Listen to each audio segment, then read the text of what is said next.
خانقاہی مزاج کے مبلغ محترم شارق الوی نے حجاج کرام کی آمد پر ہوٹل میزبان میں واضح نصیحت کی جو باتیں کی وہ لرن آن لائن وذ فیضان خان کے پلیٹ فارم سے اپنے ناظرین تک پہنچانے کی یہ مستحسن کوشش بھی امید ہے سننے والوں کی دنیا میں نمایاں تبدیلی لائے گی۔ بسم اللہ الرحمن الرحیم۔ السلام علیکم ورحمۃ اللہ وبرکاتہ۔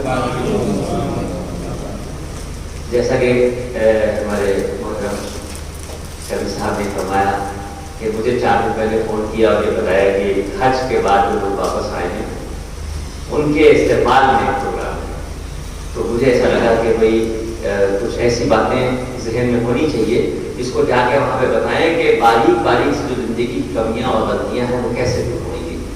مگر بڑا مزیدار اتفاق یہ رہا کہ میرے آنے کے بعد جو سلسلہ رہا وہ شاعر حضرات کا رہا۔ مجھے لگا کہ مجھے شاعری تو آتی نہیں ہے اور سلسلہ وہی چل رہا ہے، تو کیا کیا جائے؟ تو ذہن پہ بڑا زور دیا، وہ کچھ شعر پرانے یاد آئے، اپنے نہیں ہیں کسی اور کے ہیں لیکن موقع کے حساب سے کہے جا سکتے ہیں۔ مجھے لگتا ہے کہ شاید اس میں کوئی ایسی چیز ہو جو چھپی ہوئی ہو، پوشیدہ ہو، جیسے کہ ایک بہت پیاری سی بات میرے ذہن میں تھی کہ ایسے مقدس سفر سے لوٹے ہیں کہ آپ اپنے آپ کو کیا سمجھ ہیں نہیں پتا، لیکن ایک دنیا متاثر ہو رہی ہے اس وقت آپ کو دیکھ کے۔ ہم نے دیکھی تھی جن آنکھوں سے سنہری جالیاں، ہم نے دیکھی تھی جن آنکھوں سے سنہری جالیاں، انہی آنکھوں کو اب آئینے میں دیکھتے ہیں۔ تو وہاں سے آنے کے بعد بے چینی کی کیا عالم ہوتا ہے، اور تقریباً آپ کو ہر شخص کی زبان میں جملہ سنائی دیتا ہے کہ آنے کا جی نہیں چاہا۔ بڑی تعداد میں یہ جواب ہوتا ہے حاجی حضرات کا کہ بس یوں لگ رہا تھا کہ ابھی تک پیدا ہونے کے بعد سے جانے کے دن تک زندگی گزاری تھی، وہاں پہنچ کے زندگی جیے ہیں اور جینا چاہتے تھے، آنے کا جی نہیں چاہا۔ حضرت عباس صلی اللہ علیہ وسلم کے چچا مکے سے ایک پیغام انہوں نے اپنے ایک سفیر بنا کے صحابی کو بھیجا مدینہ منورہ۔ انہوں نے اللہ کے نبی کو دیکھا نہیں تھا، مدینہ منورہ پہنچے، وہ پیغام دیا جو چچا نے آپ کو دیا تھا۔ نبی کریم سرکار دو عالم صلی اللہ علیہ وسلم کے چہرے انور کو دیکھا تو سینے میں ستارے اترنے لگے۔ آپ کی باتیں سنی، آپ کی صحبت میں 2-3 دن کا وقت گزرا، تو عرض کیا کہ یا رسول اللہ جب تک آپ کو دیکھا نہ تھا آپ کو سمجھا نہ تھا، اب آپ کو دیکھ لیا تو میرا جی نہیں چاہتا کہ میں مدینہ چھوڑ کے واپس آؤں۔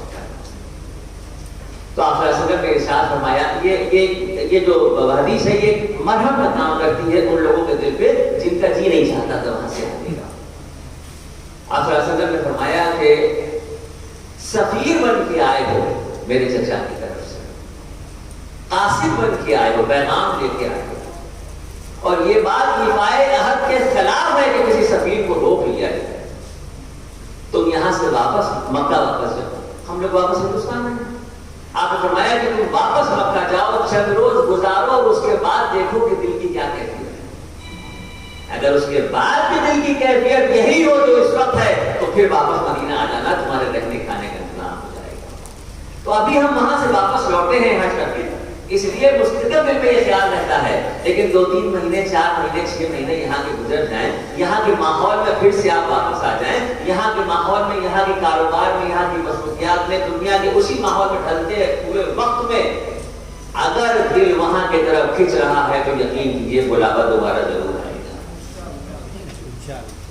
تو اب سوال یہ ہے کہ یہ جو بچا ہوا وقت ہے وہاں سے واپس آنے کا وقت ہے، اس میں ہم کیا ایسا کریں، کون سی ترکیب لگائیں کہ گناہوں سے؟ دیکھیں گناہ کا معاملہ ایسا ہے کہ شیطان یہاں تو پیچھے لگا ہے جب وہ وہاں نہیں چھوڑتا۔ اس بات کی بھی کچھ تصویریں آئی ہیں جمرات میں کنکری مارنے کی، تو ایسے مذاقیہ انداز میں یوٹیوب پہ سب پڑے ہوئے ہیں کہ لوگ بال کی طرح سے پھینک رہے ہیں، دوڑ کے آ رہے ہیں، اچھل کے پھینک رہے ہیں۔ تو یہ ایک شخص جس کو حاجی کا لقب اس دن مل گیا تھا جس دن اس نے فارم بھرا تھا، جیسے کہ ابھی اس سے پہلے کسی بھائی نے یہ بات کہی تھی، آپ کا ادب اور احترام شروع ہو گیا، ابھی آپ نے سفر شروع نہیں کیا تھا اور لوگوں نے آپ کو حاجی کہنا شروع کر دیا، اور آپ وہاں پر اپنا مذاق بنوا رہے ہیں۔ تو کس کا مذاق بنوا رہے ہیں؟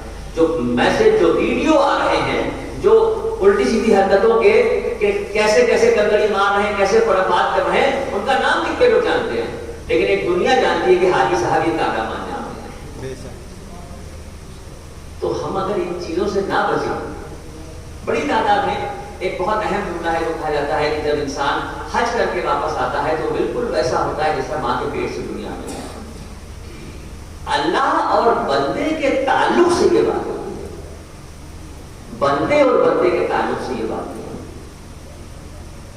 کسی کا پیسہ اگر آپ کو دینا ہے، کسی سے کوئی معاملات ہے، کسی کا دل دکھا ہے، کوئی تکلیف پہنچائی ہے، بہت سے ابھی وہ کیا اس سے پہلے بتا کے تھے نا کہ پرچون کی دکان والے کے پاس جا کر انہوں نے کہا کہ میرا رجسٹر کھولو اور نام کے آگے حاجی لگا دینا، ابھی آپ نہیں کچھ رکھتا ہے۔ تو آپ اس بات کو سمجھیں، غور کریں کہ وہاں سے واپس آنے کے بعد ہمارا مقام کیا ہے یہ ہم نہیں سمجھ رہے، دنیا سمجھ رہی ہے، اور ہمارے غلط انداز کے زندگی جینے کے سلیقے سے پیغام کہاں تک جا رہا ہے۔ میں کسی کا نام نہیں لوں گا، لیکن دوسرے مذہب کا کوئی ہمارے نبی کے بارے میں 4 لائنیں پڑھنے کے بعد شہر میں کیا بلکہ ہندوستان میں اس بات کو پھیلا رہا ہے، ہم جواب اس لیے نہیں دے پا رہے کیونکہ ہمیں خود نہیں پتا اپنے نبی کے بارے میں۔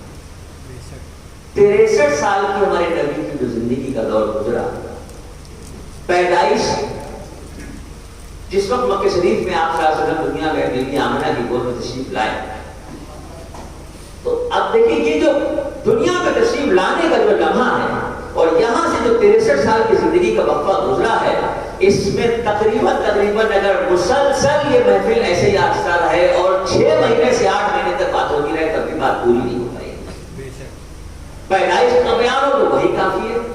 پیدائش کے وقت کیا معاملہ تھا کہ آپ کے دادا حضرت عبد المطلب اس وقت کعبۃ اللہ کا طواف کر رہے تھے، ان کی خدمت میں اطلاع بھیجی گئی کہ بی بی آمنہ کو ایک فرزند ارجن تولد ہوئے ہیں۔ آپ کی پیدائش سے چند روز پہلے جبرائیل السلام نے آپ کی والدہ کو بتایا کہ جو فرزند آپ کو تولد ہو ان کا اسم گرامی محمد رکھنا ہے۔ یہ بے مثل بے نظیر نام ہے۔ آپ کے دادا کو جیسے ہی پتہ چلا تو وہ گھر تشریف لائے، آپ صلی اللہ علیہ وسلم کو اپنے ہاتھوں میں لیا، حرم کعبہ میں لے کے آئے اور کعبۃ اللہ کا طواف کیا۔ اب سوچئے کہ عظمتوں کی انتہا کی شروعات یہاں سے ہو رہی ہے کہ اگر دنیا میں کوئی تشریف لایا اور چند لمحوں کے بعد بیت اللہ کا طواف ہو رہا ہے تو کیا اشارے ملے ہوں گے؟ دنیاوی اعتبار سے تو کسی کو نہیں پتا، دنیاوی اعتبار سے تو ہمیں اس وقت کچھ نہیں پتا تھا۔ اس وقت کیا 40 برس کی عمر تک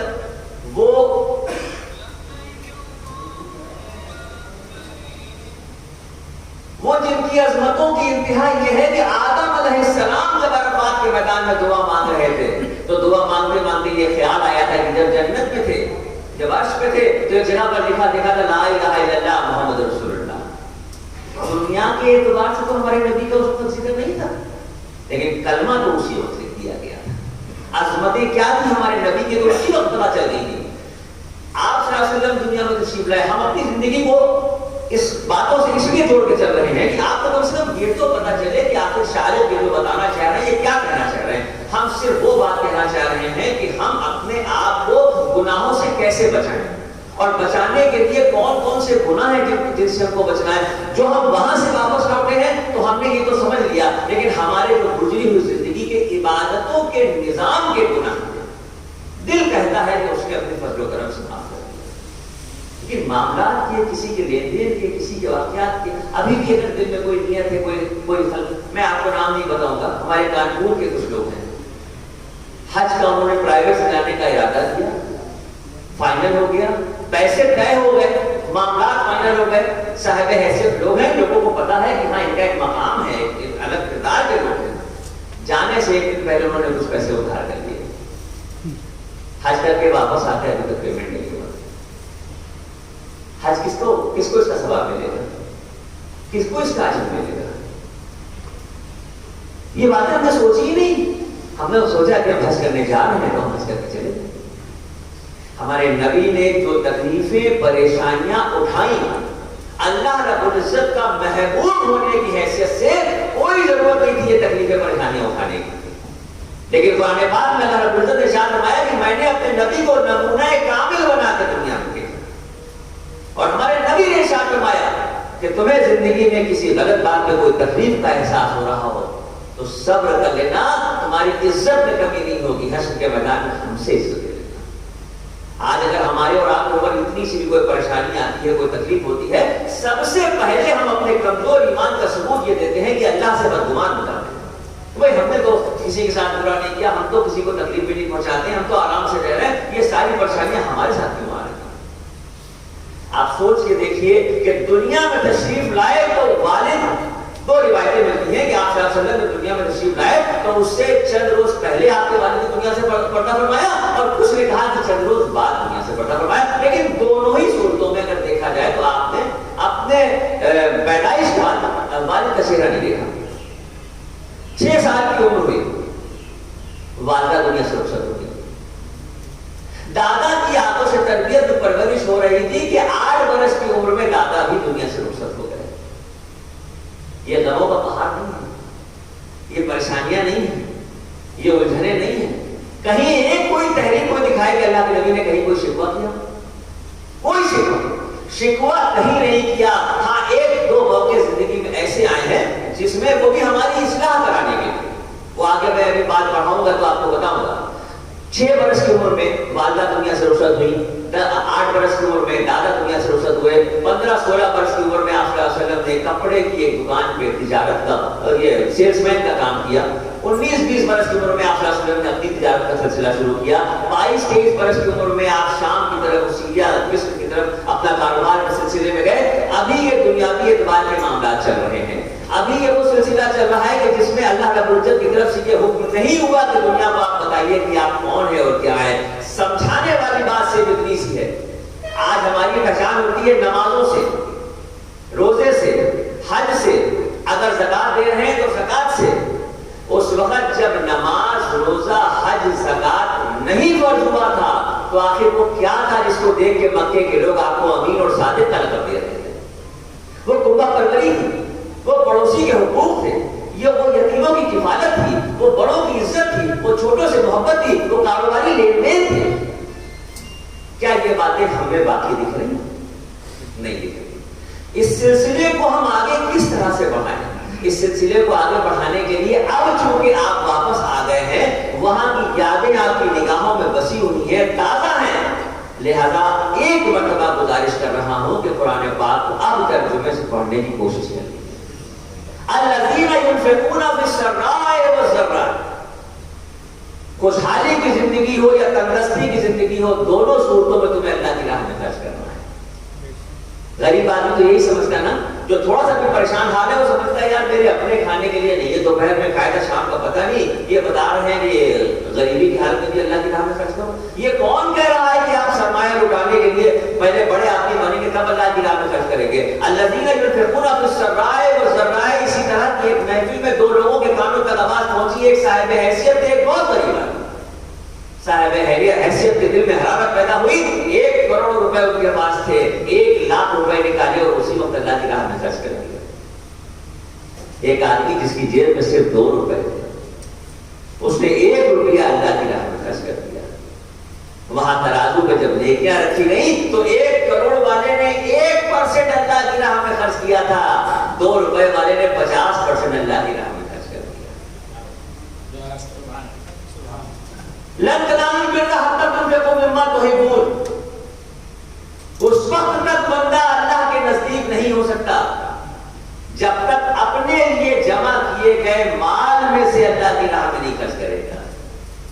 کیا ہم فطرت کے اعتبار سے اس دور میں یہ نہیں سمجھتے کہ ہم حج کر کے آ گئے ہیں تو اب ہم اللہ کے نزدیک ہو گئے ہیں، اب ہم نمازوں کی پابندی کر رہے ہیں تو ہم اللہ کے نزدیک ہو گئے ہیں، اب ہم زکات ناپ تول کے نکالے تو اللہ کے نزدیک ہو گئے؟ قرآن کیا کہہ رہا ہے؟ اس وقت تک بندہ اللہ کے نزدیک نہیں ہو سکتا جب تک اپنے لیے جمع کیے گئے مال میں سے اللہ کی راہ میں نہیں خرچ کرے۔ قرآن پاک میں جب کسی وحی کا نزول ہوتا تھا، جبرائیل علیہ السلام جب اللہ رب العزت کی بارگاہ سے کسی وحی کے الفاظ لے کے آتے تھے، ہمارے نبی کو جیسے ہی الفاظ پڑھاتے تھے آپ صلی اللہ علیہ وسلم اس کو دہرا دیا کرتے تھے۔ کچھ صحابی اسے املا کر لیتے تھے اور کچھ صحابی حفظ کر لیتے تھے۔ مدنی زندگی کا واقعہ ہے، قرآن پاک میں کہا شروع ہوتی منزل الذی یخرج اللہ، اس کے معنی ہیں اللہ رب العزت بندے سے کہہ رہے ہیں کہ تم مجھے قرض دو، میں تمہیں اس کا بہتر بدل دوں گا۔ اب بتائیے اللہ رب العزت کو کون سا فیکٹری لگانی ہے یا مل لگانی ہے یا ہوٹل بنانا ہے، کیا کرنا ہے جو بندے سے قرض مانگ رہے ہیں؟ بندے سے قرض مانگ کے بندے کی مدد کے لیے قرض مانگ رہے ہیں۔ ہم نے اور آپ نے پیدا ہونے سے پہلے کسی نے فارم نہیں بنا تھا کہ ہمیں صاحب حیثیت بنا دینا پروردگار، اس نے ہمیں دیا ہے اور دینے کے بعد جو دیا ہے اس میں سے قرض مانگ رہا ہے، اور وہ قرض مانگ رہا ہے ہے کسی اور بندے کی مدد کرانے کے لیے. سارا کیلکولیشن تو یہی پہ سارا چل رہا ہے. منظر ندی اوپر جو اللہ کون ہے جو ہمیں کر دیتا ہے. ایک صحابی کھڑے ہوئے عرض کیا کہ یا رسول اللہ رب العزت بندے سے قرض مانگ رہا ہے. عجیب سی بات لگتی نا, کہیں سے سمجھ میں آتی بات. اگر تفصیل نہ پتا ہو تو نہیں سمجھ میں آتی کہ اللہ بندے سے کیسے قرض مانگ رہا ہے. آپ صلی اللہ علیہ وسلم نے فرمایا کہ ہاں بھائی ابھی تازہ دودھ کا نزول ہوا اور ابھی یہ الفاظ ہے. ان سے نہیں رہا گیا, چند منٹ اور گزرے ہوں گے. پھر ایک مرتبہ دھیرے سے عرض کیا کہ یا رسول اللہ کیا واقعی اللہ بندے سے قرض مانگ رہا ہے؟ آپ صلی اللہ علیہ وسلم نے فرمایا کہ ہاں بھائی ابھی تو یہ تازہ ابھی جبرائیل آئے. بے چینی کیا ہے, 2-4 منٹ اور گزرے ہوں گے. پھر ایک مرتبہ کیا, ہاتھ جوڑ کر کے یا رسول اللہ دل کی کیفیت بہت عجیب سی ہو رہی ہے, کچھ سمجھ میں نہیں آ رہا ہے. اللہ کے نبی دل مطمئن نہیں ہو رہا, سمجھ نہیں پا رہا ہوں اللہ بندے سے قرض مانگ رہا ہے. تو آپ صلی اللہ علیہ وسلم نے فرمایا کہ بھائی 3 بار پوچھ رہے ہو, ابھی جبرائیل آئے ہیں, تم کیا کہنا چاہتے ہو؟ کہا یا رسول اللہ کہنا کچھ نہیں چاہتا ہوں, دل کو مطمئن کرنا چاہتا تھا. 3 مرتبہ آپ نے بتا دیا, اپنا دست مبارک آگے کیجیے. آپ صلی اللہ علیہ وسلم نے اپنے ہاتھ کو ایسے آگے بڑھایا تو انہوں نے اللہ کے نبی کے ہاتھ پہ ایسے ہاتھ رکھا اور کہنے لگے یا رسول اللہ مدینے میں وہ جو فلاں کھجوروں کا باغ ہے 700 درخت کھجوروں کے اس میں لگے ہوئے ہیں, وہ میرا ہے. اسی باغ کے بیچ میں میرا مکان ہے, بیوی بچوں کے ساتھ اس مکان میں رہتا ہوں اور باغ سے اتنی آمدنی ہے کہ بہت خوشحال زندگی جی رہا ہوں. لیکن یا رسول اللہ جب تازہ وحی کا نزول ہوا اور میرے کان میں یہ جملے پڑ گئے اللہ کی طرف سے کہ کون ہے جو مجھے قرض دے گا, تو میں چاہتا ہوں کہ روئے زمین کا پہلا شخص میں بنوں جو اللہ کو قرض دوں. اے اللہ کے نبی میں آپ کو گواہ بنا کے کہہ رہا ہوں کہ میں اپنا وہ باغ اور وہ مکان اللہ کو قرض دیا. یہ کہہ کے ہاتھ چھڑایا اور دوڑے وہاں سے اور دوڑتے ہوئے باغ کے پاس پہنچے. باغ کی میڑ کے باہر کھڑے ہوئے, اندر نہیں گئے. وہیں سے پیر کو آواز دی کہ بچوں کی ماں, بچوں کو لے کے باہر آ جاؤ. قرآن کی یہ تازہ وحی کا نزول ہوا تھا, میں نے یہ باغ اور یہ مکان اللہ کو قرض دیا. صحابی کی بیوی بھی صحابیہ تھی, بچوں کی انگلی پکڑ کے نکل کے باہر آئی اور مسکرا کے بولی کہ مبارک ہوا, آپ کو بڑے نفع کا سودا دیا ہے. ہم ظاہر سی بات ہے کہ کچھ بھی کوشش کریں اس درجہ ایمان نہیں لے جا سکتے, لیکن یہ کوشش تو کر سکتے ہیں. اس کے 10ویں 20ویں سویں حصے میں ہم چل سکتے ہیں. یہ چلنے کا سلسلہ تو تبھی ہمارا پورا ہو سکتا ہے جب ہم خلفائے راشدین کی زندگی کو دیکھ لیں, عشرہ مبشرہ کے صحابہ کرام کو دیکھ لیں. اگر ہم یہ معلوم کر لیں کہ ہاں صحابہ کرام نے اللہ کے نبی کے زبان مبارک سے جو باتیں سنی تھی ان کو کس درجہ آپ کے دل میں جگہ دی تھی, کس طریقے سے آپ صلی اللہ علیہ وسلم نے صحابہ کرام کی جو تربیت کی تھی, وہ تربیت حدیث کے حوالے سے ہم تک پہنچی ہے. ہم غافل ہیں, ہم نہیں. آپ یقین کیجئے میں آپ کو افسوس کے ساتھ بتاؤں, ایک صاحب حیثیت شخص کی فیملی میرے ساتھ عمرہ کرنے کے لیے گئی تھی. ہم ان کو آگے آگے چل کے بتا رہے تھے. حرم شریف میں جب داخل ہوئے تو ہم نے کہا بھائی نظریں نیچی رکھیے گا, سر جھکائے رہیے گا, اندر پہنچیں گے جب ہم بتائیں گے تب آپ کعبۃ اللہ دیکھیے گا, کیونکہ یہ گولڈن چانس آپ کی زندگی میں آ رہا ہے, یہ حسین لمحہ آ رہا ہے. اللہ رب العزت نے وعدہ کیا ہے کہ پہلی مرتبہ حرم میں داخل ہوگے, کعبۃ اللہ بیت النظر پڑے گی, دعا مانگو گے, نیک ہو جائے, دعا قبول کیا جائے گا, گارنٹی. میرے ساتھ سر جھکا کے اندر پہنچے. جب وہاں نزدیک پہنچے تو میں نے کہا بھائی سر اٹھائیے, دیکھیے اپنی نگاہ سے کعبے کو, اور آج مانگ لیجیے جو کچھ مانگنا چاہتے ہو. ہم کئی لوگ تھے تو سبھی لوگ مانگنا شروع ہو گئے, رو رہے تھے, بڑی دیر تک ہم لوگ مانگتے رہے. جب لگا کہ ہاں ہم نے اس وقت فی الحال جو کچھ مانگنا تھا مانگ لیا, تو اس کے بعد آمین کہنے کے بعد میں نے ان کی طرف دیکھا تو میں نے کہا بھائی کیا مانگا, کیوں پہلی بار ہو گئے؟ تو انہوں نے جواب دیا کہ شاہد بھائی کچھ سمجھ ہی میں نہیں آیا کہ کیا مانگے, اس لیے کہ مجھے یاد ہے کہ اللہ نے بڑا اچھا میرا کاروبار دیا ہے, خوبصورت میری بیوی ہے, خوبصورت میرے بچے ہیں, گاڑی ہے, بنگلہ ہے, ضرورت کی ساری چیزیں اب اللہ سے مانگی. تو میں نے کہا کہ کیا قبر کے بارے میں آپ نے کبھی نہیں سوچا, نہ قبر کی منزل, کیا حشر کا یقین بالکل نہیں ہے آپ کو ہے کہ مطلب اس زندگی کے بعد آنکھ ختم ہوئی تو اللہ نے آپ کو ختم کر دیا, سلا دیا آرام سے. تب ان کے دل پہ حرارت پیدا ہوئی, تب تھوڑا سا ٹھٹکے, کہنے شاہد بھائی یہ تو آپ نے بڑی چیز سے آپ نے کہا یہ موقع اس کا نہیں ہے, اب پہلے عمرہ کر لیا جائے, کمرے میں چلیں گے تو وہاں چل کے آپ کو ترتیب بتائیے کیا کرنا ہے, آئیے پہلے عمرہ کریں. تو ان کو لے کے ہم لوگ گئے, ہرے راڈ میں لگے ہوئے تھے, وہاں پہنچے. وہاں پر میں نے ان سے کہا کہ دیکھیں یہاں پر کھڑے ہو کے ایسے آپ کو بسم اللہ اللہ اکبر کہنا ہے اور یہاں سے شروع کرنا ہے, 7 چکر لگانے ہیں. اس ترتیب سے جب آپ شروع کیجیے گا تو تیسرا کلمہ پڑھیے گا. کہنے لگے تیسرا کلمہ تو نہیں آتا,